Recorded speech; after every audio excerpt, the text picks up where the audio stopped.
The evening rain pattered against the window of the Fields townhouse drawing room, mirroring the nervous rhythm of Lady Blanche Fields's heart. She stood perfectly still as her lady's maid adjusted the lace on her evening gown, her eyes fixed on the reflection of the young woman before her. At 20 years of age, Blanche had always known her future would be determined by duty rather than desire. Her father, the Earl of Westwick, had made that abundantly clear throughout her upbringing. "Hold still, my lady," whispered Agnes, her maid of 7 years, as she carefully pinned a pearl hairpin into Blanche's golden-brown curls. "Your father expects you downstairs promptly." Blanche nodded slightly, careful not to disturb Agnes's work. "Has he arrived yet?" she asked, her voice barely audible above the rain. Agnes paused, her eyes meeting Blanche's in the mirror. "No, my lady, but your parents and Lord Fitzwilliam are waiting in the drawing-room." Lord Fitzwilliam, her father's oldest friend and the man who had orchestrated what was to be her future, a future that now included marriage to Archibald Prescott, the Duke of Thornwood, a man whose name alone was enough to silence a room. When Agnes had finished, Blanche dismissed her with a grateful nod and moved to the window. The street below was dark and empty, save for the occasional carriage passing by, wheels splashing through puddles. Somewhere out there was the man she was to marry, a man she had never met, but whose reputation preceded him like a shadow. The Duke of Thornwood was not merely a peer of the realm, he was a figure of dark fascination among London society. At 35, he had never married, preferring instead the company of cards, horses, and, if rumours were to be believed, a string of mistresses across the continent. Some whispered of duels fought at dawn, of fortunes won and lost at his gaming tables, of a temper as unpredictable as the English weather. "Blanche," her mother's voice carried up the stairs, "come down at once." With a final glance at her reflection, Blanche straightened her shoulders and left the sanctuary of her room. She descended the stairs slowly, one hand trailing the polished banister, each step bringing her closer to the conversation that would seal her fate. The drawing-room fell silent as she entered. Her father, the Earl, stood by the fireplace, his imposing figure casting a long shadow across the room. Her mother, the Countess, sat rigidly on the settee, her face a careful mask of composure. Lord Fitzwilliam, a portly gentleman with thinning hair, rose from his seat and bowed slightly. "Ah, Lady Blanche," Lord Fitzwilliam said, his smile not quite reaching his eyes, "looking as lovely as ever." "Thank you, Lord Fitzwilliam," Blanche replied with practiced courtesy, taking a seat beside her mother. Her father cleared his throat. "Blanche, Lord Fitzwilliam has brought news. The Duke of Thornwood has accepted our proposal. The marriage will take place in 3 weeks' time." Though she had expected it, the finality of the statement struck Blanche like a physical blow. "So soon?" she managed to ask, her voice surprisingly steady. "His Grace sees no reason for delay," Lord Fitzwilliam interjected. "And I must say, Lady Blanche, you should consider yourself fortunate. The Duke could have his pick of any young lady in England. Many families have sought an alliance with Thornwood." "And why has he chosen me?" Blanche asked, ignoring her mother's warning glance. Lord Fitzwilliam exchanged a look with her father before answering. "The Duke requires a bride of impeccable lineage and proper upbringing. Your father's estates border his lands in Hampshire. It is a prudent match. Prudent. Not romantic, not passionate, not even promising happiness. Prudent. The Duke will call tomorrow," her father announced. "You will receive him properly, Blanche. This alliance will secure our family's position for generations to come." Blanche knew what remained unsaid. Her father's gambling debts had mounted in recent years, and the Fields estate was in desperate need of the financial security this marriage would bring. She was the price to be paid.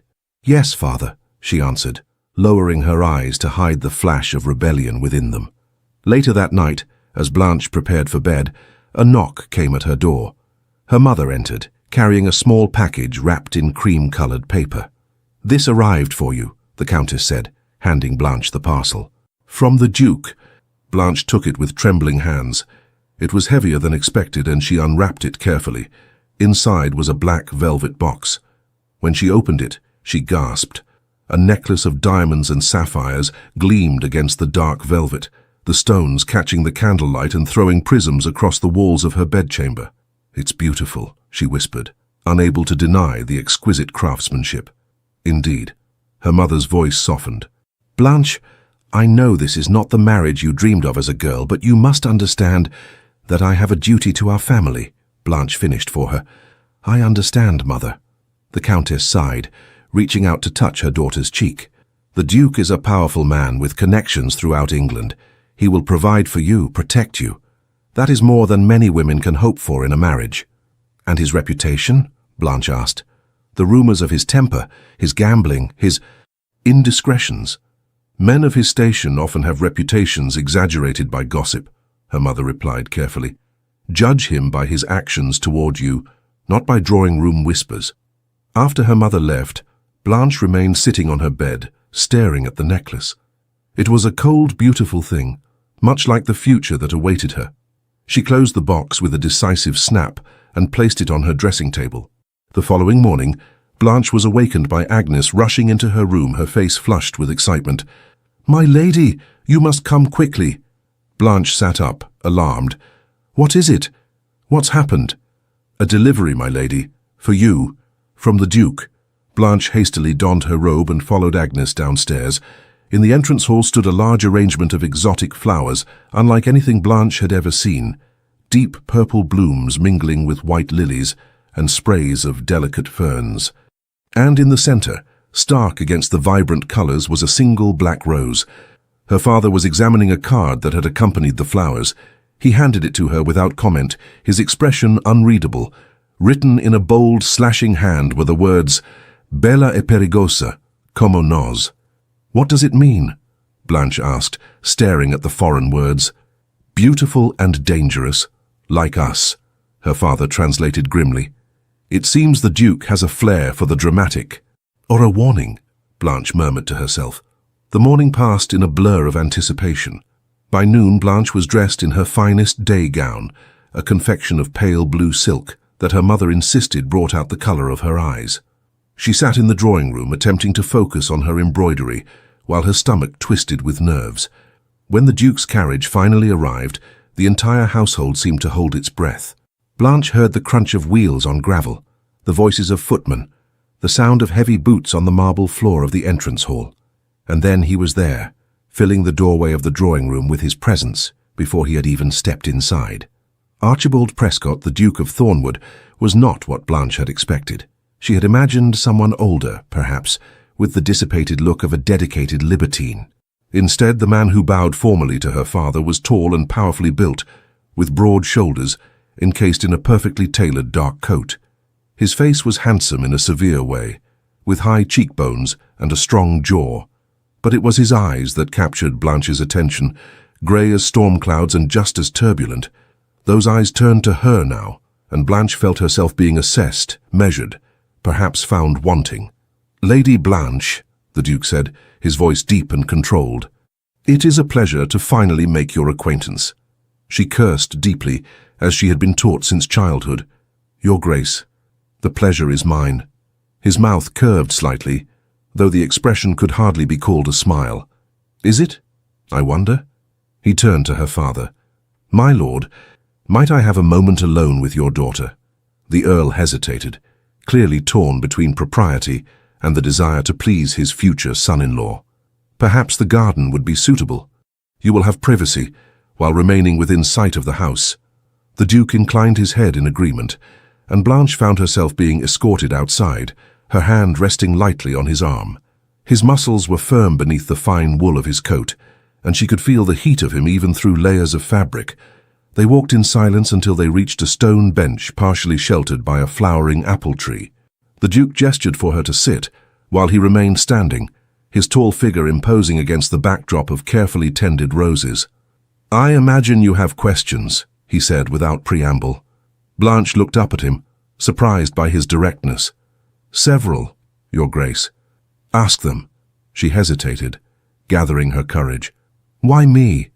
There must be dozens of young ladies more suitable, with larger dowries, more influential connections." The Duke studied her for a long moment.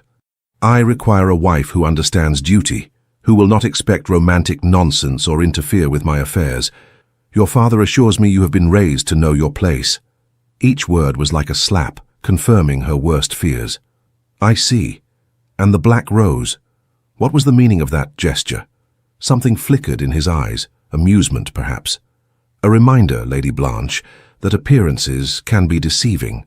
The black rose is not truly black, merely so deep a red that it appears so in certain light. And you, Your Grace, are you different in certain light as well? For the first time, she saw genuine surprise cross his face, quickly masked by his usual impassive expression. You are bold for one so young. Forgive me, she said quickly, lowering her eyes. I spoke out of turn. No. His voice had softened slightly. It is refreshing. Most people are too afraid to speak truth in my presence. Should I be afraid? The question escaped before she could stop it. The Duke's face hardened again. Yes, Lady Blanche. Perhaps you should. Before she could respond, he reached into his coat and withdrew a small box covered in black velvet. Your betrothal gift. I expect you to wear it at the dinner Lord and Lady Harrington are hosting tomorrow night. Blanche accepted the box with trembling hands. Inside lay a ring of astounding beauty, a large sapphire surrounded by diamonds set in platinum. It belonged to my grandmother, the Duke said, watching her reaction closely. The last Duchess of Thornwood whom I actually respected. It's beautiful, Blanche whispered, genuinely moved by both the gift and its history. It suits you, he replied, taking the ring and sliding it onto her finger. His touch was surprisingly gentle, his hands warm against her cold fingers. For a brief moment their eyes met, and Blanche felt something shift between them, a recognition perhaps, or a silent acknowledgement of their shared future. Then the moment passed, and the Duke stepped back, his face once again an unreadable mask. I will call for you tomorrow at 7. Be ready. With that he bowed formally and walked back toward the house, leaving Blanche alone with the weight of the ring on her finger and the unsettling feeling that she had glimpsed something beneath the Duke's fearsome reputation, something that made her wonder if perhaps there was more to Archibald Prescott than the world was permitted to see. The Harrington ballroom was ablaze with light, hundreds of candles reflecting off crystal chandeliers and the jewels of London's elite. Blanche stood at the entrance, her hand resting on the Duke of Thornwood's arm, acutely aware of the hush that fell over the crowd as they were announced. His Grace, the Duke of Thornwood, and Lady Blanche Fields, the butler intoned, his voice carrying across the vast room. All eyes turned toward them, and Blanche felt the weight of countless stares, some curious, some envious, some openly pitying. She straightened her spine and lifted her chin, determined not to show any sign of the anxiety churning within her. The Duke guided her down the stairs with practiced ease, his hand firm at her back. He leaned close, his breath warm against her ear. They're wondering how a lamb such as yourself ended up with the wolf, he murmured, amusement colouring his voice. Shall we give them something to truly gossip about? Before she could respond, he had swept her onto the dance floor as the orchestra struck up a waltz. His hand at her waist was possessive, his lead commanding as he guided her through the steps with unexpected grace for a man of his size. You dance well, Your Grace, Blanche observed, finding her voice at last. One of many skills I've cultivated over the years, he replied, his eyes never leaving her face. You seem surprised. I confess I did not expect, she hesitated, refinement. His mouth curved into that not-quite smile she was beginning to recognize. I may have a reputation for savagery, Lady Blanche, but I am not a complete barbarian. I did not mean to offend. You didn't. He twirled her expertly around a corner of the dance floor. Tell me, what else have you heard about your future husband? I find myself curious about my own reputation. Blanche felt heat rise to her cheeks. It would not be proper to repeat such things. Ah, but I insist. Consider it your first duty to me, absolute honesty. She met his gaze directly, gathering her courage. They say you fought duels at dawn over gambling debts and women's honor, that you've broken men financially at your gaming tables without remorse, that your temper is unpredictable. Is that all? He asked, seeming almost disappointed. There is more, but I would rather not. The women, he supplied. They've told you about the women. Blanche looked away, unable to maintain eye contact during such an improper conversation. Yes. His grip on her waist tightened almost imperceptibly. And does that concern you, Lady Blanche? The prospect of sharing your husband with others? Would it matter if it did? She countered, surprising herself with her boldness. The music came to an end, and the Duke stepped back, bowing formally. But as he straightened, she caught a glimpse of something in his eyes. Respect, perhaps, or curiosity. "You continue to surprise me," he said quietly. "Come, there are people you should meet." He led her through the crowded ballroom, stopping occasionally to exchange brief greetings. Blanche noted how conversations faltered as they approached, how men straightened and women lowered their eyes. The Duke's power was palpable, his influence evident in every interaction. They were approached by a striking woman in her early 30s, dressed in a gown of deep burgundy that bordered on scandalous in its design. Her dark hair was arranged in an elaborate style adorned with rubies, and her smile held secrets Blanche could only guess at. "Archibald," the woman purred, offering her hand, which the Duke kissed with practiced courtesy. "How delightful to see you tonight, and this must be your bride-to-be. Lady Blanche Fields, may I present Lady Eleanor Huntington, Countess of Blackmore," the Duke said formally. Lady Eleanor's eyes swept over Blanche with undisguised assessment. "How charming! So young, so fresh. Quite a departure from your usual taste, Archibald." "Eleanor," the Duke warned, his voice taking on an edge Blanche hadn't heard before. The Countess laughed lightly. "Forgive me, I merely wished to meet the woman who has finally captured the elusive Duke of Thornwood. You must be quite extraordinary, Lady Blanche." "I assure you I am quite ordinary, my lady," Blanche replied, instinctively disliking the woman though she couldn't precisely say why. "I doubt that very much." Lady Eleanor's smile didn't reach her eyes. "Archibald has never been drawn to the ordinary. I look forward to becoming better acquainted in the coming months." She turned to the Duke. "You will save me a dance later, won't you, for old time's sake?" "My dance card is full this evening," he replied smoothly. "Perhaps another time." With a final assessing glance at Blanche, Lady Eleanor glided away, leaving a trail of expensive perfume in her wake. "An old friend?" Blanche asked, struggling to keep her tone neutral. "Of a sort," the Duke replied vaguely. "Eleanor enjoys making others uncomfortable. Pay her no mind." Before Blanche could inquire further, they were approached by an older gentleman with kind eyes and a genial smile. "Thornwood! There you are, my boy," the man exclaimed, clasping the Duke's hand warmly. "And this must be Lady Blanche. My dear, you are even more lovely than rumours suggested." "Lady Blanche, this is Lord Henry Caldwell, a dear friend of my late father's," the Duke explained, his demeanour softening noticeably. Lord Henry took Blanche's hand between both of his. "I am delighted to meet you, my dear. When I heard Archibald had finally decided to wed, I could scarcely believe it. He has been in need of a steadying influence for quite some time." "You give me too little credit, Henry," the Duke protested, but there was no real offence in his tone. "And you give yourself too much," Lord Henry countered good-naturedly. He turned back to Blanche. "I hope you will call on Lady Caldwell soon. She is most eager to meet you, and would be happy to offer any guidance as you prepare for your new role as Duchess." "That is most kind," Blanche replied sincerely, warmed by the genuine welcome in the older man's manner. "I would be honoured." "Excellent.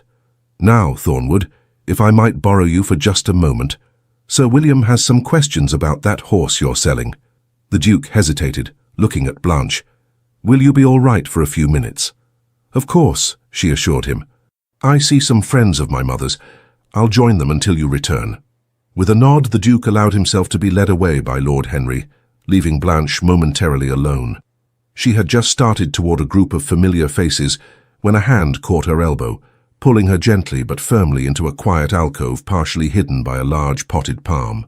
"Lady Blanche, forgive my boldness, but I must speak with you urgently." The speaker was a young man perhaps a few years older than herself, handsome in a conventional way, with earnest brown eyes and a concerned expression. "Sir, this is most inappropriate," Blanche protested, trying to step away. "Please, just one moment. I am Edward Sinclair, Viscount Harley. I was a friend of your cousin Catherine at one time." Blanche stilled at the mention of her favourite cousin. "What about Catherine?" "It is not about her, but rather about the man you are to marry." Viscount Harley glanced around nervously. "You must know his reputation, but what you may not know is that there is truth behind the rumours. The Duke is dangerous, Lady Blanche. He has ruined men for the slightest offence, cast aside women without a thought for their reputation or feelings." "Why are you telling me this?" Blanche asked, her heart beating faster.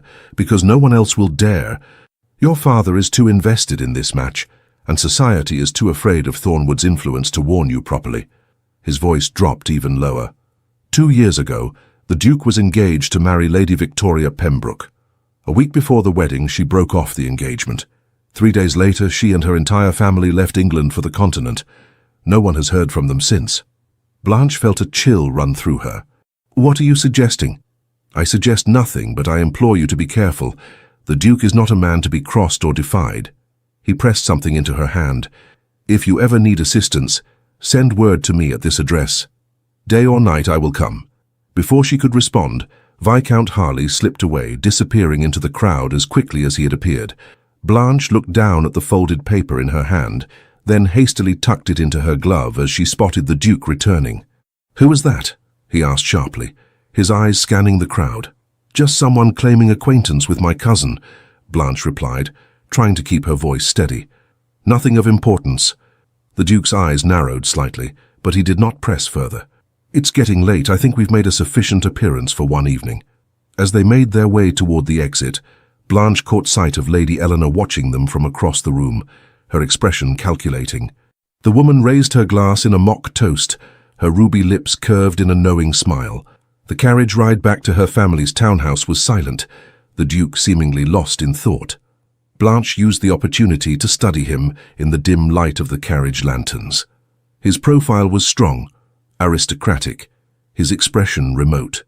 She wondered about Lady Victoria Pembroke and what had truly transpired to end their engagement. When they arrived, the Duke escorted her to the door, but did not enter. "I will call tomorrow to discuss final arrangements for the wedding," he said formally. "Good night, Lady Blanche." "Good night, Your Grace." She hesitated, then added impulsively, "Thank you for this evening." Something flickered across his face. Surprise, perhaps. "You needn't thank me for doing my duty, Lady Blanche." "Is that all this is to you? Duty?" The question escaped before she could stop it.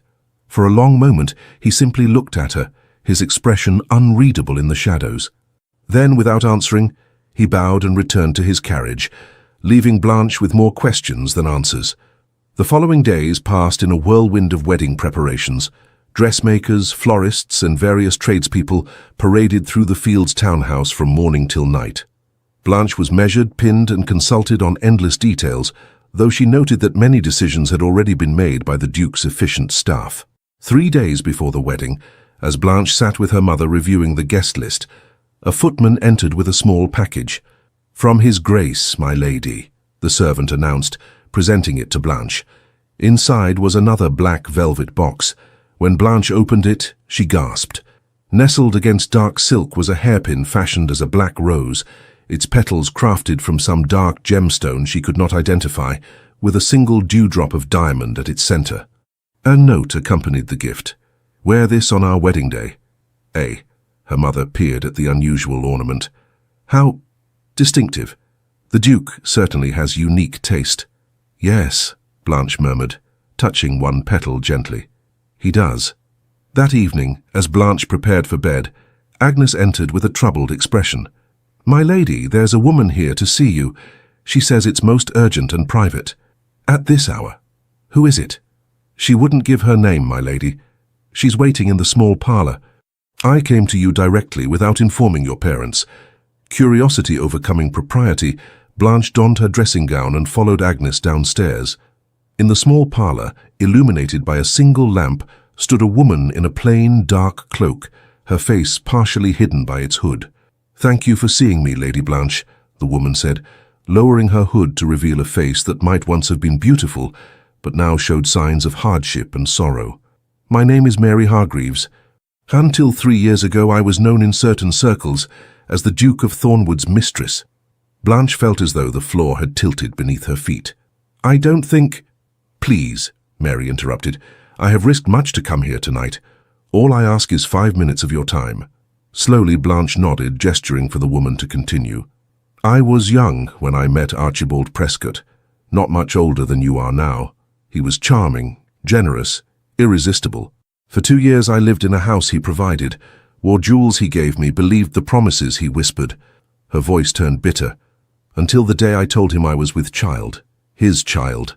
Blanche's hand went instinctively to her throat. "What happened?" He changed in an instant.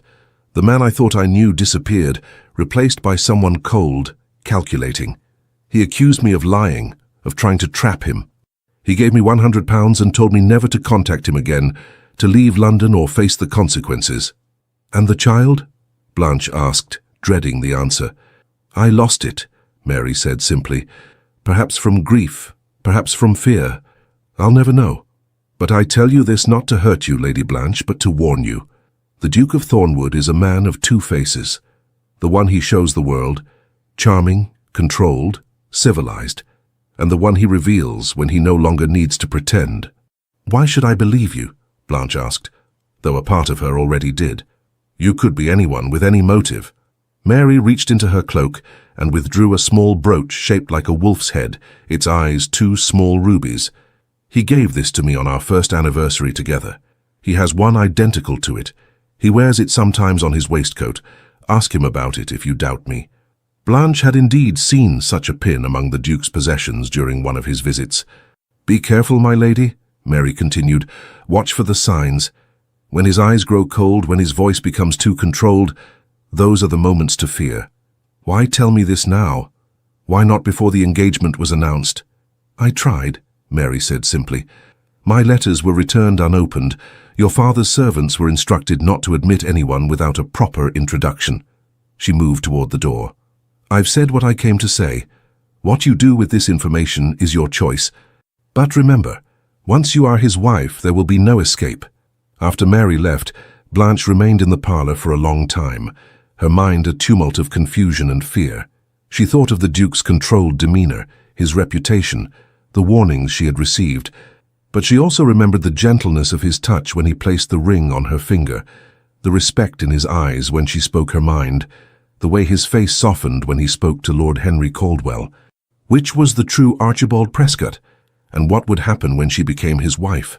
The night before her wedding, Blanche found herself unable to sleep, pacing her bedchamber as rain lashed against the windows. A storm had blown in from the east, bringing with it winds that howled through London streets like restless spirits. A knock at her door startled her. Agnes entered, carrying a package. This just arrived for you, my lady, by special messenger, despite the hour and the weather. The package was wrapped in black paper and tied with a silver ribbon. With trembling fingers, Blanche unwrapped it to find a box of polished wood.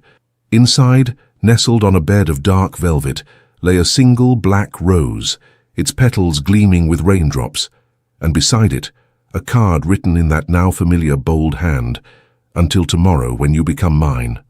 A." Blanche stared at the rose, symbol of the man she was to marry, beautiful, rare, and with thorns sharp enough to draw blood.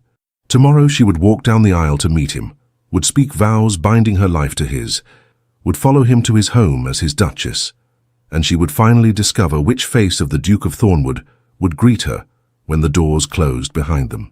St. George's Church in Hanover Square was filled to capacity, the pews occupied by the cream of London society. White lilies and roses adorned every surface, their sweet fragrance hanging heavy in the air. Outside, a crowd had gathered to catch a glimpse of the bride and the notorious Duke of Thornwood. In a small antechamber, Blanche stood before a mirror, hardly recognizing the young woman who stared back at her.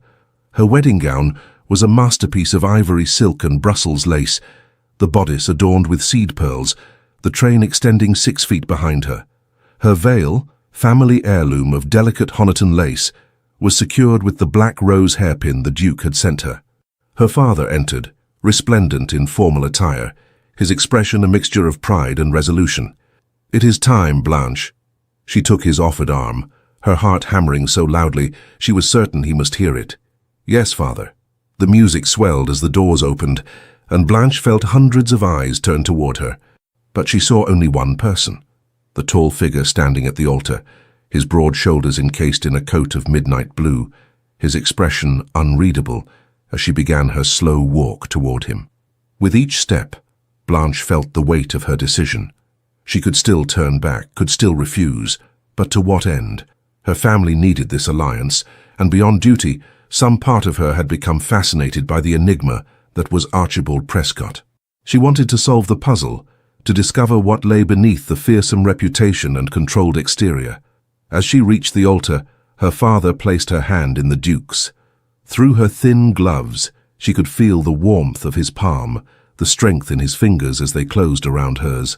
She looked up at him then, meeting his grey eyes directly. Something passed between them in that moment, a silent acknowledgement, a promise unspoken. His expression softened almost imperceptibly, and he gave her hand a gentle squeeze before turning to face the vicar.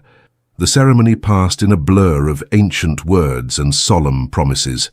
Blanche heard herself speak her vows clearly, felt the cool metal of the ring as it slid onto her finger. And then it was done. She was no longer Lady Blanche Fields, but Blanche Prescott, Duchess of Thornwood. The Duke led her back down the aisle, her hand resting on his arm, her new wedding ring catching the light. Outside they were greeted by cheers from the gathered crowd and a shower of rose petals. The Duke's carriage waited, a magnificent vehicle drawn by 4 perfectly matched black horses. He handed her in carefully, then joined her, sitting close enough that she could feel the heat of his body through the layers of her gown. As the carriage pulled away, heading toward the Thornwood mansion in Mayfair, where the wedding breakfast would be held, silence fell between them. "You look beautiful," he said finally, his deep voice startling her. "Thank you, Your Grace." "Archibald," he corrected her, "or Archie if you prefer. You are my wife now. Formality between us is unnecessary." "Archie," she repeated, testing the name on her tongue. "It seems too familiar for one such as yourself." His mouth curved in that almost smile. "Perhaps that is why I prefer it from you." The wedding breakfast was a lavish affair. The Thornwood mansion transformed into a wonderland of flowers and light. Blanche moved through the celebration in a daze, accepting congratulations, dancing with her new husband, smiling until her cheeks ached with the effort. She noticed Lady Eleanor Huntington watching them from across the room, her expression unreadable. When their eyes met, the Countess raised her glass in a toast, her ruby lips curved in that same knowing smile Blanche had seen at the ball. As evening approached, Blanche found herself increasingly anxious about what was to come. Her mother had provided only the vaguest description of marital duties, emphasizing forbearance and submission rather than any practical details. When the time came for her to change into her travelling clothes, for they were to spend their wedding night at the Duke's country estate rather than in London, Blanche was led upstairs by a stern-faced older woman who introduced herself as Mrs. Porter, the housekeeper of Thornwood Hall. "I have served the Thornwood family for 30 years, Mrs. Porter informed her as she helped Blanche out of her wedding gown. His Grace's mother was a fine lady, God rest her soul. She would be pleased to see him finally married." "Did you know her well?" Blanche asked, eager for any insights into the family she had just joined. "Indeed, Your Grace," the housekeeper replied, the new form of address reminding Blanche of her altered status. "The late Duchess was kind but firm, much respected by the staff. His Grace was devoted to her." "And his father?" Mrs. Porter's expression hardened slightly. "The late Duke was a man of strong appetites and stronger temper. His Grace takes after him in looks, but in character he is more his mother's son, though few see it." This glimpse into Archie's childhood intrigued Blanche, but before she could inquire further, Mrs. Porter had finished helping her into a travelling outfit of deep blue velvet and was ushering her back downstairs where the Duke waited. They departed amid a flurry of well-wishes and ribald jokes from the gentlemen, which Blanche pretended not to hear. The Duke's travelling carriage was even more luxurious than the one they had used earlier, with cushioned seats and silk curtains that could be drawn for privacy. As they left London behind, darkness fell, and Blanche watched the city lights recede, replaced by the deeper darkness of the countryside. The Duke sat opposite her, his face illuminated intermittently by the passing of roadside lanterns. "Are you tired?" he asked after they had been travelling for some time. "A little," she admitted. "It has been rather an overwhelming day." "Indeed." He reached into a compartment beside him and produced a silver flask. "Brandy? It might help with the chill." Blanche hesitated, then accepted it, taking a small sip that burned pleasantly down her throat. "Thank you. You've conducted yourself admirably today," he said, watching her. "Many young ladies would have been overcome by the attention." "I was raised to maintain composure in public," Blanche replied. "My mother would accept nothing less." "Ah, yes, the indomitable Countess of Westwick. She reminds me somewhat of my own mother. a woman of firm principles and unwavering expectations. Mrs. Porter mentioned you were close to your mother. Something flickered across his face, surprise perhaps that she had been discussing him with the staff. Yes, she was a sanctuary in what was often a turbulent household. And your father? Blanche ventured, curious if he would confirm the housekeeper's veiled comments. The Duke's expression closed off immediately. That is not a subject I care to discuss, particularly on my wedding night. Forgive me, Blanche said quickly. I did not mean to pry. He sighed, running a hand through his dark hair in a surprisingly human gesture. No, I apologize. It is natural for you to have questions about the family you have joined. Perhaps another time we can discuss my parents, but for tonight let us speak of more pleasant things. The remainder of the journey passed in surprisingly comfortable conversation. The Duke asked about her childhood, her education, her interests. Blanche found herself telling him about her love of literature, her secret passion for sketching, even her childhood adventures with her cousin Catherine. In return, he shared stories of his time at Oxford, his travels on the continent, his interest in breeding horses. It was well past midnight when they finally arrived at Thornwood Hall, a magnificent estate set among rolling hills. Despite the hour, servants lined up to greet them, and Blanche was shown to a suite of rooms that took her breath away with their elegance and luxury. These are the Duchess's apartments, the Duke explained, as he followed her into the sitting room. They have been redecorated for your arrival, but if there is anything you wish to change, you need only inform the staff. Blanche looked around at the beautiful furnishings, the silk wallpaper, the exquisite paintings. It's perfect, she said softly. Thank you. An awkward silence fell between them, the reality of their situation suddenly pressing in. Blanche was acutely aware that beyond the door to her right lay her bedchamber, and beyond that, the marital duties she had been so inadequately prepared to fulfill. The Duke cleared his throat. I will leave you to settle in. Your lady's maid should arrive with the rest of the luggage shortly. When you are ready, I will return. He bowed formally and left, closing the door quietly behind him. Blanche sank onto a delicate sofa, her nerves a jumble of fear, curiosity, and something else she could not quite name. True to the Duke's word, Agnes arrived within the hour, helping Blanche to change into a nightgown of finest lawn trimmed with Brussels lace, part of her extensive trousseau. As Agnes brushed out her long hair, Blanche caught sight of her own reflection in the dressing-table mirror. Pale face, wide eyes, the delicate nightgown offering little concealment. Will there be anything else, Your Grace? Agnes asked, the new title still sounding strange to both of them. No, thank you, Agnes. You may go. Left alone, Blanche paced nervously, uncertain of protocol. Should she wait in the sitting room, or should she be in bed when he arrived? Her mother's advice had been frustratingly vague on these practical matters. A soft knock at the door made her jump. Enter, she called, her voice barely above a whisper. The Duke stepped into the room, now dressed in a silk dressing gown of deep burgundy. His dark hair was slightly damp, as if he had just bathed, and he carried 2 crystal glasses of amber liquid. I thought you might appreciate something to calm your nerves, he said, offering her one of the glasses. Blanche accepted it gratefully, taking a sip of what proved to be excellent brandy. Thank you. May I? He gestured toward the sofa where she had been sitting earlier. Of course. He sat beside her, not touching, but close enough that she could smell the clean scent of his skin, soap, sandalwood, and something uniquely him. Blanche, he began, his voice gentler than she had ever heard it. I am aware that you have likely received little practical guidance about what is to come. I want to assure you that I have no intention of rushing matters. She looked at him in surprise. You don't? No. He set his glass down on a small table and turned to face her fully. Marriage is a long journey, and this is but the first step. I would prefer that we begin with understanding rather than fear. Relief washed over her, followed by a surprising twinge of disappointment she quickly suppressed. That is most considerate of you. Not considerate, he corrected. Practical. I want a wife who comes to me willingly, not one who submits out of duty or fear.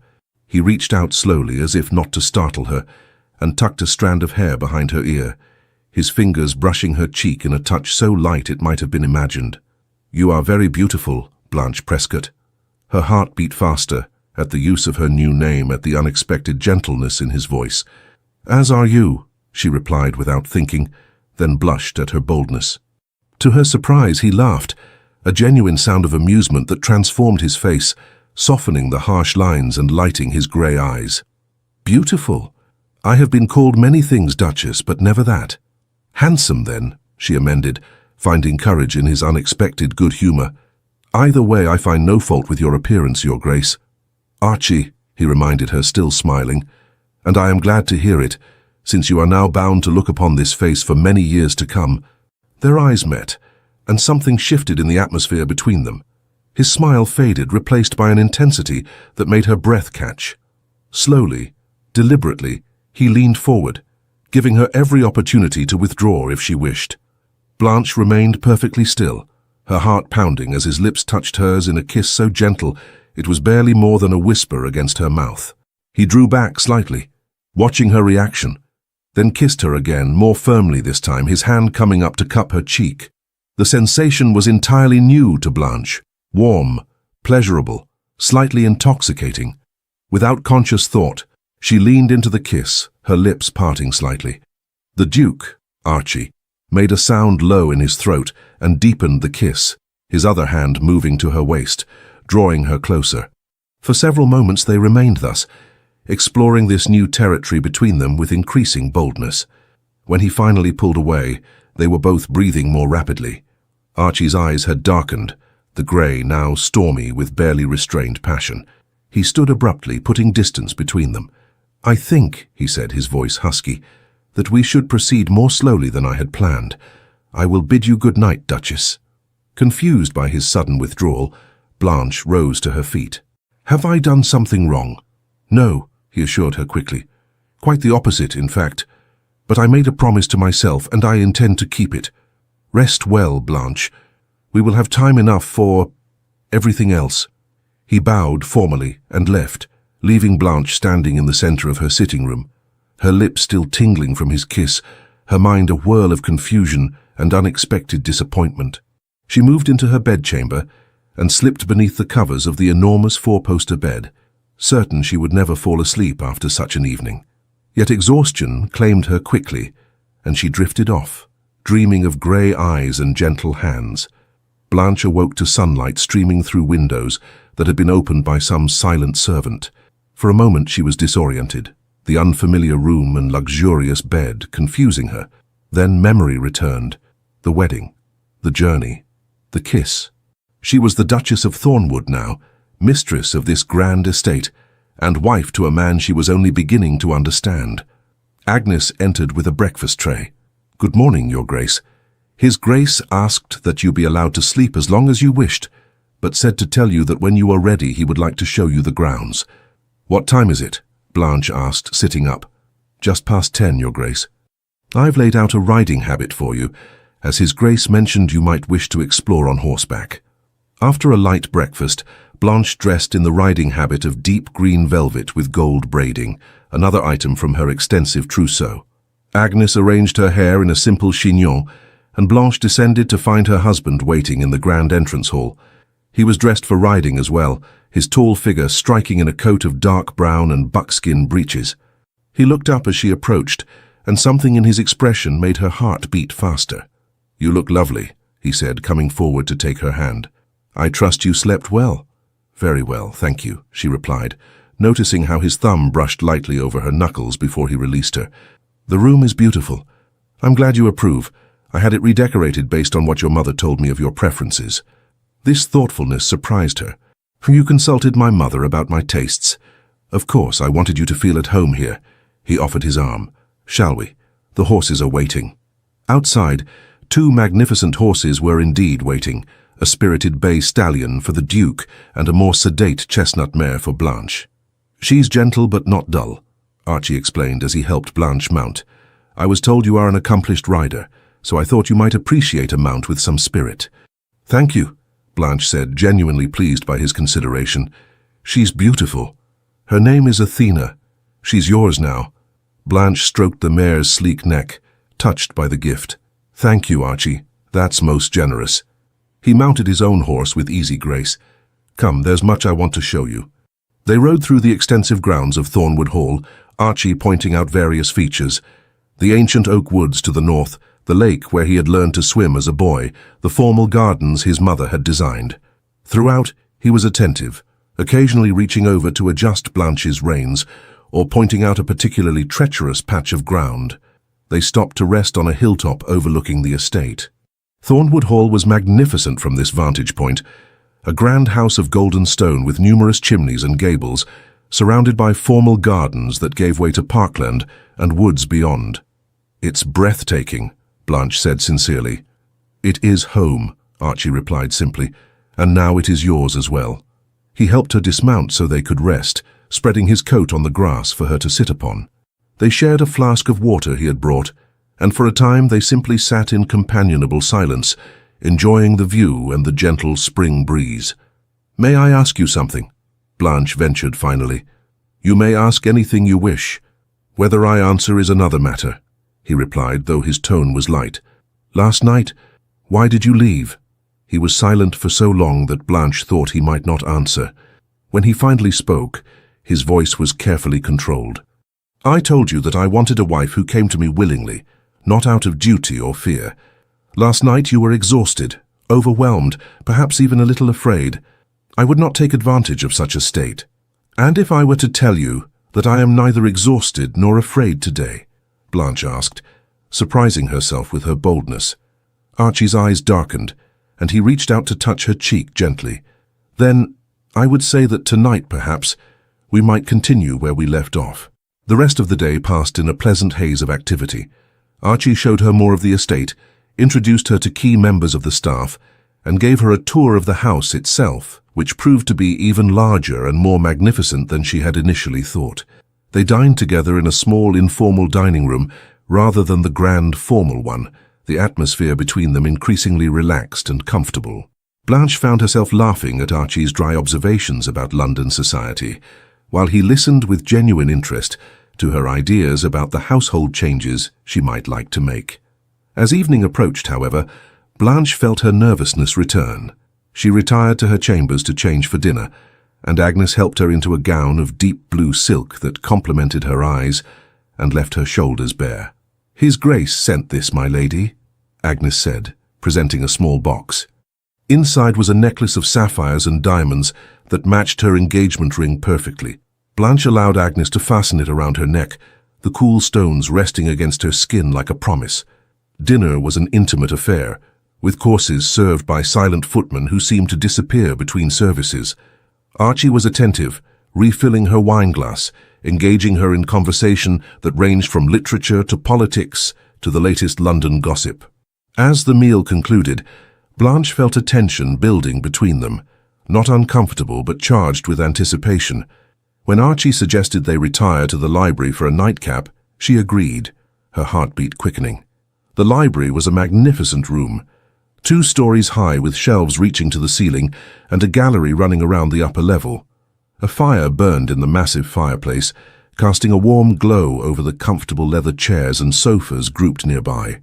Archie poured them each a small glass of brandy, then joined her on a sofa positioned before the fire. They talked for a while longer, but Blanche was increasingly aware of his proximity, of the way his eyes lingered on her face, her neck, the bare skin of her shoulders. Finally, he set his empty glass aside and turned to face her fully. "Blanche," he said, his voice deeper than usual, "I find myself at something of a loss." "In what way?" she asked, setting her own glass down. "I had planned to be patient, to give you time to adjust to your new life, to become comfortable with me before—" He trailed off, his eyes darkening as they fixed on her lips. "Before," she prompted, her voice barely above a whisper. "Before claiming the full rights of a husband," he finished, "but I find my resolve weakening in your presence." Blanche's heart pounded so loudly she was certain he must hear it. "Perhaps I do not wish for such patience." His eyes locked with hers, searching for any sign of hesitation or fear. Finding none, he reached out slowly, his hand cupping her cheek with exquisite gentleness. "Are you certain?" he asked, his thumb brushing her lower lip. In answer, Blanche leaned forward and pressed her lips to his in a kiss that, while innocent in execution, left no doubt as to her intentions. A low sound escaped him, something between a groan and a sigh, and then his arms were around her, pulling her against the hard warmth of his chest as his mouth claimed hers with newfound urgency. This kiss was different from those they had shared the previous night. Deeper, more insistent, filled with a hunger that awakened an answering need within Blanche herself. His hands moved to her back, tracing the line of her spine through the silk of her gown, while his lips traveled from her mouth to her jaw, then down to the sensitive skin of her neck. "Blanche," he murmured against her skin, "my Duchess, do you know how long I have waited for you?" The words confused her momentarily, pulling her back from the haze of sensation. "Waited? But we only met weeks ago." Archie drew back slightly, his eyes meeting hers with an intensity that stole her breath. "I have waited much longer than that," he said cryptically. Then, before she could question him further, he stood and lifted her into his arms in one fluid motion. "If we are to continue this," he said, his voice rough with restrained passion, "it will not be here but in a proper bed befitting the Duchess of Thornwood." He carried her from the library, through the grand corridors of Thornwood Hall to his own chambers, a suite even more magnificent than hers, dominated by an enormous bed with hangings of deep blue velvet. Setting her gently on her feet, Archie stepped back, his eyes never leaving hers. "Last chance to change your mind, Duchess," he said softly. "Say the word, and I will escort you back to your own chambers with no loss of respect or affection." Blanche considered him, this complex man who was now her husband, who had shown her consideration and restraint when his reputation suggested he would do otherwise. The warnings she had received seemed distant now, overshadowed by the man she was coming to know. "I do not wish to change my mind," she said clearly. "I am your wife, Archie, in every way." Something flared in his eyes, relief, triumph, desire, and then he was closing the distance between them, his hands framing her face as he kissed her with a passion that left no room for doubt or hesitation. With gentle but assured movements, he helped her out of her gown, his fingers deft with the fastenings, his eyes darkening as each new expanse of skin was revealed.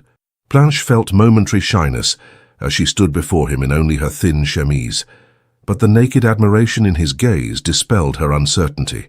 "You are exquisite," he breathed, his hands warm against her bare shoulders. "More beautiful than I dared imagine."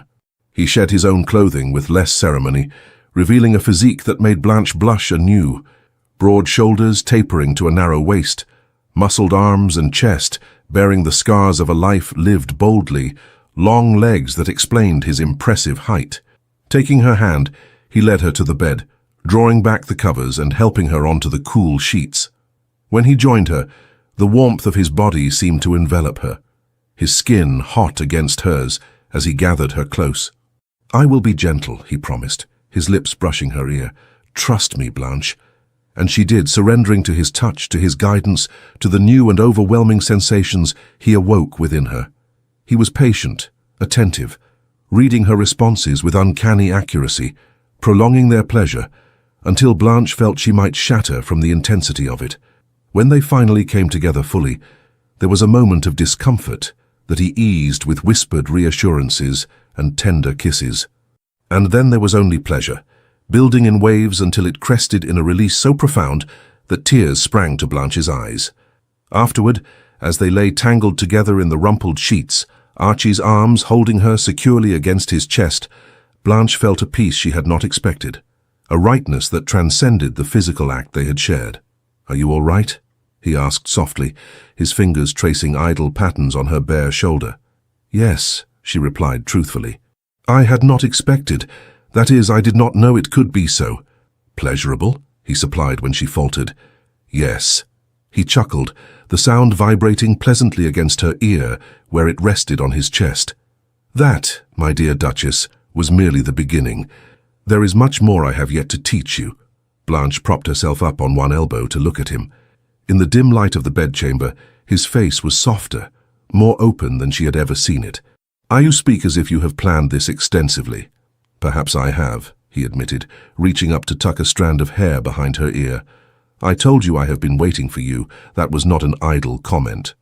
"What did you mean by that?" she asked, curiosity overcoming her newfound languor. Archie was silent for a moment, his expression turning serious. "Do you recall the Harrington ball 2 seasons ago?" You wore a gown of pale green and danced with your cousin's husband." Blanche thought back, surprised. "Yes, I remember, but I don't recall seeing you there." "You wouldn't have. I arrived late and stayed only briefly. But I saw you, laughing at something your partner said, your face alive with intelligence and humor. You were the most beautiful thing I had ever seen. Why did you not approach me then?" she asked, astonished by this revelation. His expression darkened slightly. "I was not in a position to court anyone at that time. There were matters that required resolution before I could consider marriage." "What matters?" she pressed, sensing they were approaching territory he had thus far avoided. Archie sighed, his hand continuing its gentle caress of her shoulder. "It is late, and this is hardly the time for such discussions. Suffice it to say, I made inquiries about you, kept track of your movements in society, and waited for the right moment to approach your father." "So our meeting was not as coincidental as it appeared," Blanche mused. "No," he admitted, "though your father was surprisingly receptive to my interest, given my reputation." "He was in need of funds," Blanche said frankly, "and your wealth is as legendary as your temper." Archie's eyebrows rose at her directness. "Indeed, though I hope you now have reason to doubt at least some of what you've heard about me." "Perhaps," she conceded, settling back against his chest, "though I reserve judgment until I know you better." He laughed again, pressing a kiss to the top of her head. "Wise as well as beautiful. I chose well, it seems." They fell silent, the comfortable weight of shared intimacy settling over them. Blanche felt herself drifting towards sleep, lulled by the steady beat of Archie's heart beneath her ear. Just before consciousness slipped away entirely, she heard him whisper, his voice so soft she might have imagined it. "I have been waiting for you all my life, Blanche Prescott, and I will spend the rest of it ensuring you never regret becoming mine." The first weeks of marriage passed in a pleasant blur for Blanche. Each day brought new discoveries about Thornwood Hall, about her position as Duchess, and most intriguingly, about her husband. Archie proved to be a considerate, if sometimes demanding, spouse. During the day, he attended to the business of the estate, occasionally riding out to visit tenant farms or meeting with his steward to discuss improvements. He included Blanche in these discussions, valuing her opinions and encouraging her to take an active role in the management of their home. In the evenings they dined together, sometimes in companionable silence, sometimes engaged in spirited debates about literature, politics, or philosophy. Archie's intelligence was formidable, his knowledge extensive, and Blanche found herself both challenged and stimulated by their conversations. And at night, he was a passionate and attentive lover, guiding her through the intricacies of physical pleasure, with a patience that belied his reputation for impatience in all other matters. Yet for all their growing closeness, Blanche was aware of walls still standing between them, subjects Archie avoided, parts of himself he kept carefully hidden. He never spoke of his father, changed the subject whenever the previous Duke was mentioned, and became remote whenever Blanche inquired too deeply into his life before their marriage. One afternoon, about a month after their wedding, Blanche was exploring the lesser-used parts of the house when she came upon a portrait she had not seen before. It hung in a dimly lit corridor of the east wing, partially obscured by a heavy curtain, as if someone had attempted to hide it without quite removing it entirely. The painting depicted a man of perhaps 40, with features startlingly similar to Archie's, the same high cheekbones, the same strong jaw, the same tall, powerful build. But where Archie's eyes were grey and often warmed with humour or desire when he looked at her, this man's eyes were cold blue, his expression one of barely restrained cruelty. "I see you've found him," came a voice from behind her. Blanche turned to find Mrs. Porter, the housekeeper, watching her with an unreadable expression. "The previous Duke?" Blanche guessed. "Indeed, Your Grace. His late Grace, the 7th Duke of Thornwood, father to our current Duke." "Why is his portrait hidden away like this?" Blanche asked, though she suspected she already knew the answer. Mrs. Porter hesitated, clearly torn between loyalty to the family and honesty with its newest member. "It is not my place to speak of family matters, Your Grace." "I am family now," Blanche pointed out gently, "and I would understand my husband better if I knew more of his past." The older woman sighed. "Very well, but not here, if you please. Some conversations are better held in private." She led Blanche to a small sitting room nearby, checking that they were alone before closing the door firmly. "The late Duke was not a kind man," Mrs. Porter began, choosing her words carefully. "To the outside world he presented a face of charm and cultivation, but within these walls he was different." "Different how?" Blanche pressed. "Cruel, Your Grace. Particularly to His Grace's mother, the late Duchess, and to the young master himself." Mrs. Porter's face hardened with old anger. "I served as lady's maid to the Duchess before becoming housekeeper. I saw things, heard things, that no child should have to endure." Blanche felt a chill run through her as pieces began to fall into place. Archie's reluctance to discuss his father, the control he exerted over his own temper, the flashes of vulnerability she sometimes glimpsed beneath his carefully maintained exterior. What happened to him? To the previous Duke? "He died when the current Duke was 17, Mrs. Porter replied. "A riding accident, they said, though there were whispers." "What kind of whispers?" Blanche asked, her heart beating faster. The housekeeper looked away. That it was no accident, that the young master confronted his father about the treatment of the Duchess, who was ill by then. That words became blows, and in the struggle that followed, she trailed off meaningfully. "You believe Archie, His Grace, was responsible for his father's death?" Blanche clarified, shocked. "I believe justice was done," Mrs. Porter said firmly, "and I believe His Grace has spent every day since then ensuring he does not become the man his father was. It is why he kept himself apart from society for so many years, why he was so selective in choosing a bride." She looked directly at Blanche now. "He feared passing on that legacy, you see, the temper, the cruelty, until he met you." "Me, but why would I make a difference?" Mrs. Porter smiled slightly. "Because, Your Grace, you remind him of his mother in all the ways that matter. Your strength, your kindness, your unwillingness to be cowed by his reputation. The late Duchess was similarly spirited before years of mistreatment broke her spirit." This revelation left Blanche reeling. She thanked Mrs. Porter for her honesty and retreated to the gardens to think, walking the gravel paths as she attempted to reconcile this new information with the man she was coming to know.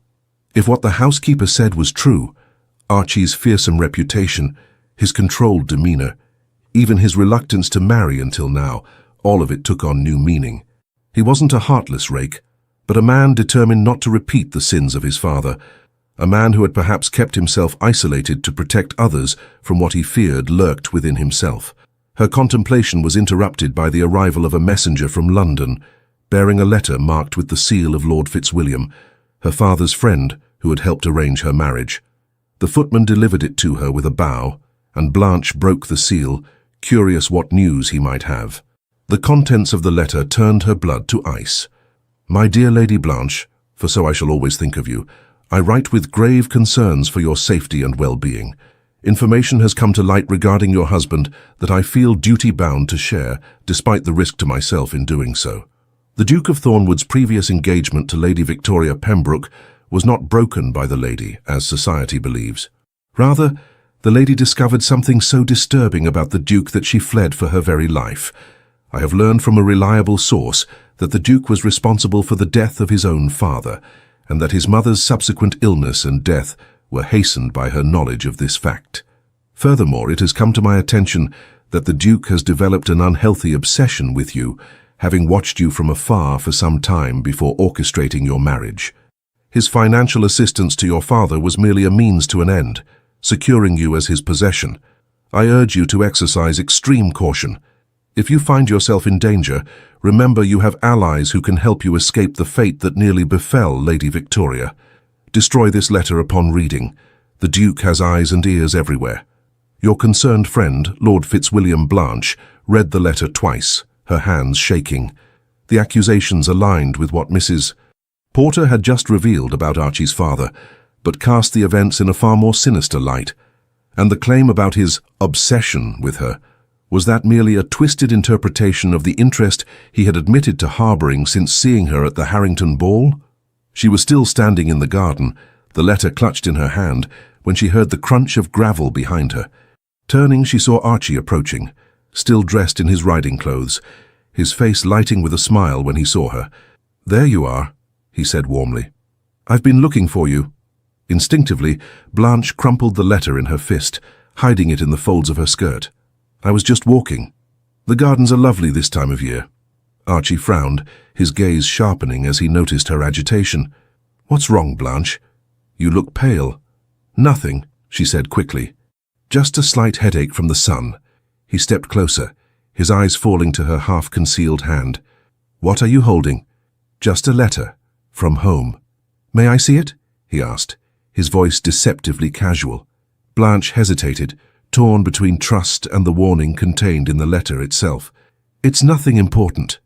Archie's expression hardened, a flash of something dark crossing his features. "If it's nothing important, you won't mind sharing it?"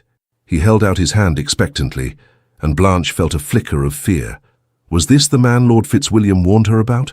The man who might have killed his own father? "Blanche," Archie said, his voice softening as he noticed her reaction.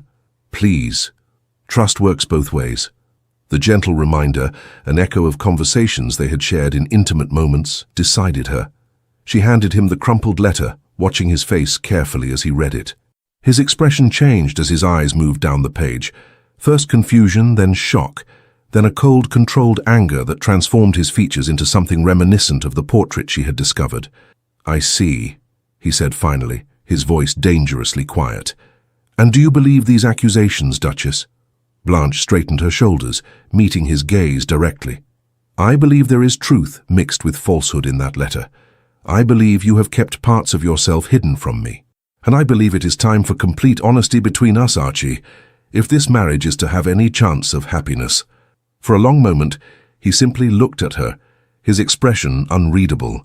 Then, abruptly, he turned on his heel. "Come with me." He led her back into the house, up the grand staircase, and to a part of the mansion she had not yet explored, a tower room accessible only by a narrow, winding staircase. The room itself was sparsely furnished, a desk, a few chairs, and shelves lined with leather-bound journals. "My private study," Archie explained as he closed the door behind them. "No one comes here without my permission, not even the servants." He crossed to the desk and unlocked a drawer with a key he wore on a chain around his neck. From it, he withdrew a packet of letters tied with black ribbon and a small portrait miniature. "You want the truth, Blanche? Here it is." He handed her the miniature first. It showed a beautiful woman with gentle eyes and a sweet smile. Eyes the same grey as Archie's, though lacking the shadows that often darkened his. "My mother, the late Duchess. She died when I was 18, a year after my father." Next, he untied the packet of letters, selecting one and handing it to her. "Read this. It explains more than I could." The letter was written in a delicate, feminine hand, dated some 20 years earlier. "My dearest son, if you are reading this, then I am gone, and it is time for you to know the truth I could never speak aloud.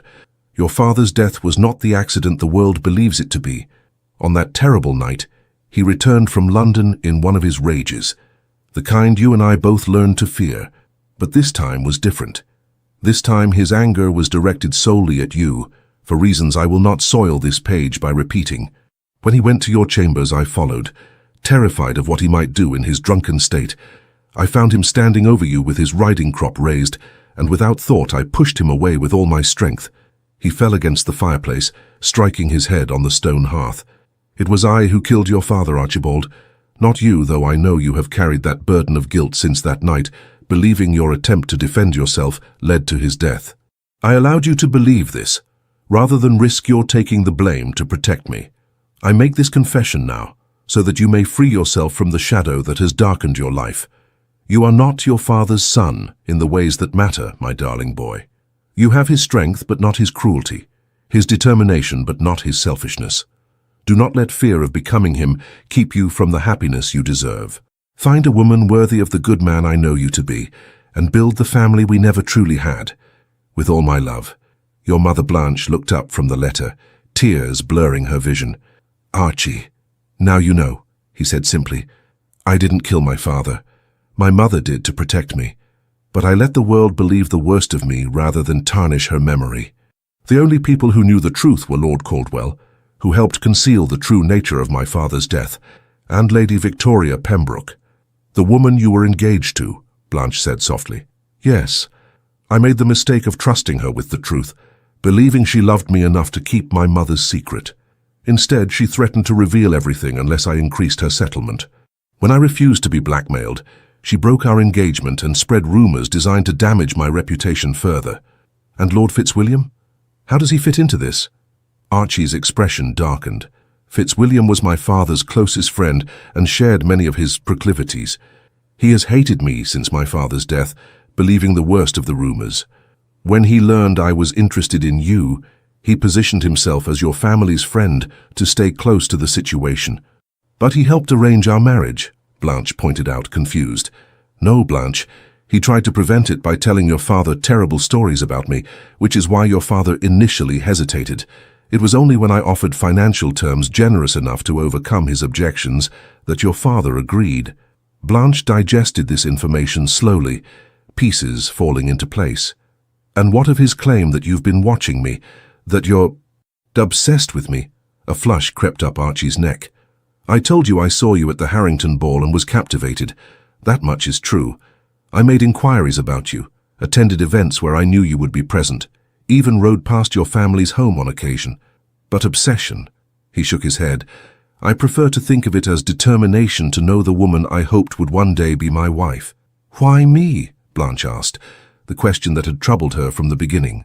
Of all the eligible young ladies in London, why choose someone with so little dowry, from a family in financial difficulties? Archie's expression softened, and he reached out to touch her cheek gently. Because when I saw you that night, laughing without artifice, kindness radiating from you like light, I recognized something I had been searching for my entire life. A woman strong enough to stand beside me, gentle enough to heal the wounds of my past, and brave enough to look beyond my reputation to the man beneath. His honesty, the vulnerability in his eyes, touched something deep within Blanche. She stepped forward, closing the distance between them, and placed her hand over his heart. Thank you for trusting me with the truth, she said softly. All of it. No more secrets between us, he promised, covering her hand with his own. Though I fear the revelations may have changed your feelings toward me. They have, she admitted, but not in the way you fear. Standing on tiptoe, she pressed her lips to his in a kiss that conveyed what words could not: acceptance, forgiveness, and the beginnings of something that might, with time and trust, grow into love. Their quiet moment was interrupted by an urgent knock at the door. Archie frowned, clearly annoyed by the disturbance of his private sanctuary, but called for the visitor to enter. It was Mrs. Porter, her face grave. Forgive the intrusion, Your Grace, but there is a matter requiring immediate attention. Lord Fitzwilliam has arrived quite unexpectedly and is demanding to see Her Grace. He seems agitated. Archie's expression darkened. Did he say why he has come? No, Your Grace. Only that he must speak with the Duchess on a matter of urgency, and that he will not leave until he has done so. Blanche felt a chill of apprehension. It's hardly a coincidence that he appears immediately after sending that letter. Indeed. Archie's voice was cold with controlled anger. Mrs. Porter, have Lord Fitzwilliam shown to the blue drawing-room and inform him that the Duchess and I will attend him shortly. After the housekeeper had gone, Archie turned to Blanche, his face serious. You don't have to see him, I can send him away. She shook her head. No, I want to hear what he has to say, but I want you with me. His expression softened slightly. Are you certain? He may be less forthcoming if I am present. I'm certain, she said firmly. We face this together, as husband and wife. No more secrets, remember? Archie nodded, a hint of pride in his eyes. Together, then. They found Lord Fitzwilliam pacing the blue drawing-room, a portly figure in an expensive but slightly dishevelled travelling coat. He spun to face them as they entered, his expression shifting from relief at the sight of Blanche to alarm when he saw Archie beside her. Lady Blanche, thank goodness I came as soon as I could. We must speak privately at once. Anything you have to say to my wife can be said in my presence, Archie stated coldly, his hand protectively at the small of Blanche's back. Lord Fitzwilliam's face reddened. This is a delicate matter concerning your safety, my dear. Surely you would prefer— I would prefer you explain why you sent me a letter filled with accusations against my husband, Blanche interrupted, her voice steady. And why you have now appeared in person to continue what I can only assume is an attempt to disrupt my marriage. The older man's expression faltered. I see he has already poisoned your mind against me. I feared as much. The letter I sent contained only the truth, warnings from those who care for your well-being. Like Lady Victoria Pembroke, Archie suggested, his tone deceptively mild. Or perhaps the ghost of my father, with whom you shared so many interests. Lord Fitzwilliam blanched. I don't know what lies he has told you, Lady Blanche, but I implore you to consider your position carefully. There are things you don't know about this man, things that would make your blood run cold. Such as the true circumstances of his father's death? Blanche asked quietly. Or the reason for Lady Victoria's departure from England? Because my husband has shared those truths with me already, along with the nature of your friendship with the previous Duke. The older man's face drained of color. He has told you his version, no doubt, a pretty tale to win your sympathy. Along with evidence to support it, Blanche countered, including a letter from his late mother confessing to her role in his father's death, a confession she made to protect her son from the burden of guilt he had carried. Lies, Lord Fitzwilliam hissed, though he looked less certain now. The seventh Duke was a great man, a true nobleman. His death was no accident, whatever tale the Duchess may have concocted to protect her precious son. My father was a monster, Archie said flatly, stepping forward. A man who beat his wife, terrorized his son, and considered cruelty a nobleman's privilege. A man who found kindred spirits in men like yourself, Fitzwilliam, who shared his appetites for inflicting pain on those weaker than himself. Lord Fitzwilliam's face contorted with rage. How dare you? I was his most loyal friend. Yes, Archie agreed coldly. That is precisely the problem. Blanche moved to stand beside her husband, her head held high. I believe we have heard enough, Lord Fitzwilliam. You came here under the pretense of concern for my welfare, but your true purpose seems to be the continuation of a vendetta against my husband. I must ask you to leave. The older man stared at her in disbelief. You choose to believe him, after everything I've told you? I choose to believe the evidence of my own eyes and heart, Blanche replied firmly. I choose to stand with my husband, and I choose to ask you for the final time to leave our home. For a moment it seemed Lord Fitzwilliam might continue to argue. Then, with a last venomous glare at Archie, he snatched up his hat and gloves. You'll regret this, Lady Blanche, mark my words. That will be your grace to you, Archie corrected him coldly. And should you ever approach my wife again with your poisonous insinuations, I will ensure you regret it far more than she ever could. After Lord Fitzwilliam's departure, a silence fell between them. Blanche felt drained by the confrontation, yet strangely exhilarated by the unity she and Archie had displayed. Thank you, Archie said quietly, breaking the silence, for standing with me, for believing in me. Blanche turned to face him fully, taking his hands in hers. I meant what I said, Archie. I believe the evidence of my eyes and heart. And what they tell me is that you are a good man who has carried burdens no one should have to bear. He drew her close, his arms encircling her with gentle strength. I do not deserve you, Blanche Prescott. Perhaps not, she teased lightly, tilting her face up to his. But you have me nonetheless. His kiss was tender, a promise and a pledge all at once. When they finally drew apart, his grey eyes were lighter than she had ever seen them. The shadows receded for the moment. Come, he said, taking her hand. I believe it's time I introduced you properly to my mother. He led her back to the portrait gallery, but not to the hidden painting of his father. Instead, he stopped before a luminous portrait of the woman from the miniature. The late Duchess, dressed in blue, her grey eyes kind and intelligent, her smile gentle yet strong. She would have loved you, Archie said softly. She always hoped I would find someone who would help me break free of the past, someone who would see beyond the walls I built to protect myself. Tell me about her, Blanche encouraged, leaning against his shoulder. And so he did, sharing stories of his mother's courage, her wit, her unwavering love for her son even in the darkest times. As he spoke, Blanche felt the last barriers between them crumbling, replaced by a foundation of truth and trust that promised a future far brighter than either could have imagined at the start of their arranged marriage. 1 year later, Blanche stood by the nursery window, watching the first snowflakes of winter drift past the glass. In her arms, her 2-month-old son slept peacefully, his tiny features a perfect blend of his parents', Archie's strong jawline already hinted at in the rounded baby face, Blanche's golden brown hair curling softly on the small head.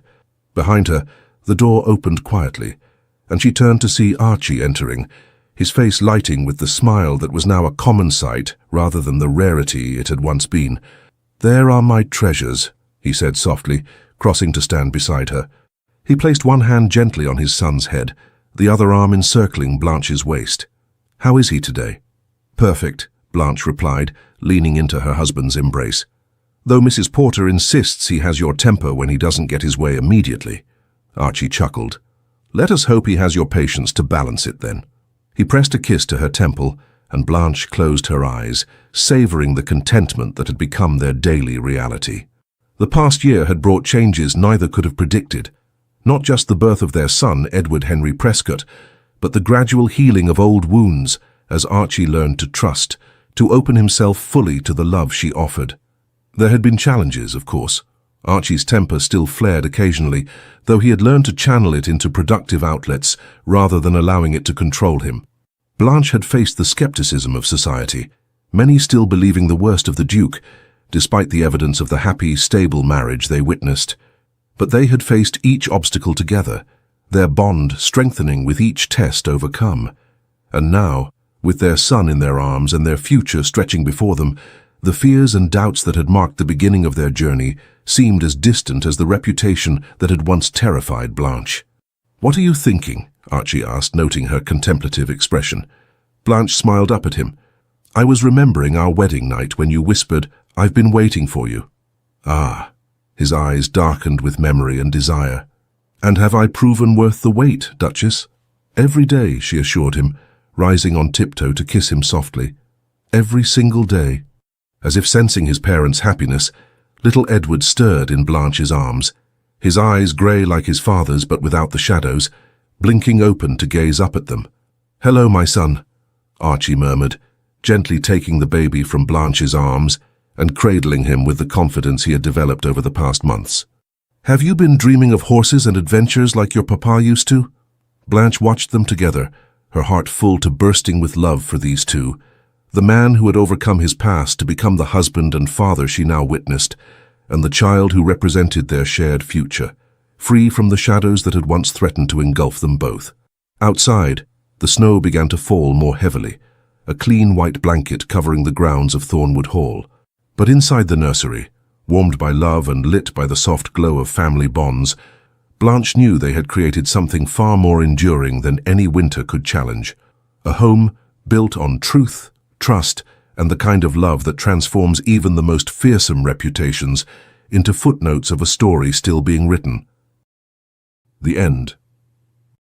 Dear listener, if this story found you today, perhaps it wasn't by chance.